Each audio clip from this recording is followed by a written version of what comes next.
നമസ്കാരം. സർക്കാരുമായി ബന്ധപ്പെട്ട അറിയിപ്പുകൾക്കും മറ്റു വാർത്തകൾക്കും വേണ്ടി ചാനൽ സബ്സ്ക്രൈബ് ചെയ്യാനും തൊട്ടടുത്ത ബെല്ലൈക്കൻ എനേബിൾ ചെയ്യാനും മറക്കാതിരിക്കുക. കർഷകർക്കായി ഇന്ത്യയിലെ തന്നെ മികച്ച ഒരു പദ്ധതിയായിരുന്നു കർഷക പെൻഷൻ പദ്ധതി. ഒന്നാം പിണറായി സർക്കാരിന്റെ അവസാന കാലയളവിലാണ് കർഷക പെൻഷൻ പദ്ധതി നടപ്പിലാക്കിയത്. തെരഞ്ഞെടുപ്പിന് തൊട്ടുമുമ്പ് പ്രഖ്യാപിച്ച കർഷക പെൻഷൻ പദ്ധതി മന്ത്രിസഭ അംഗീകരിക്കുകയും മുഖ്യമന്ത്രി പിണറായി വിജയൻ ഔദ്യോഗികമായി പ്രഖ്യാപിക്കുകയും ചെയ്തിരുന്നു. 22 പേരെ ഉൾപ്പെടുത്തി കർഷക ക്ഷേമനിധി ബോർഡ് രൂപീകരിക്കുകയും ചെയ്തു. രണ്ടാം പിണറായി സർക്കാരിന്റെ കാലയളവിൽ കഴിഞ്ഞ 2021 ഡിസംബറിലാണ് പദ്ധതിക്ക് തുടക്കം കുറിച്ചത്. പദ്ധതിയുടെ തുടക്കത്തിൽ 20 ലക്ഷം അംഗങ്ങളെ ചേർക്കാൻ ശ്രമിച്ചെങ്കിലും ഇതുവരെ 20,000 അംഗങ്ങൾ പോലും ആയിട്ടില്ല.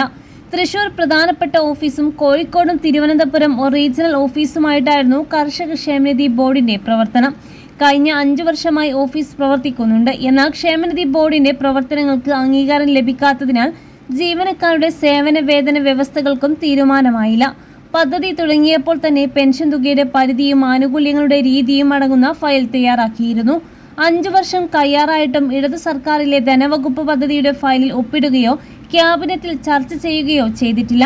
2021 അംശാദായം അടച്ചു തുടങ്ങിയവർക്ക് 2027 ജനുവരിയിൽ പെൻഷൻ വിതരണം ചെയ്യേണ്ടതാണ്. എന്നാൽ കൊടുക്കേണ്ട തുകയെക്കുറിച്ചോ നൽകേണ്ട ആനുകൂല്യങ്ങളെക്കുറിച്ചോ ഇതുവരെയും ധാരണയായില്ല. ഈ ബജറ്റിൽ വ്യക്തതയുണ്ടാകുമെന്ന പ്രതീക്ഷയിലാണ് കർഷകർ.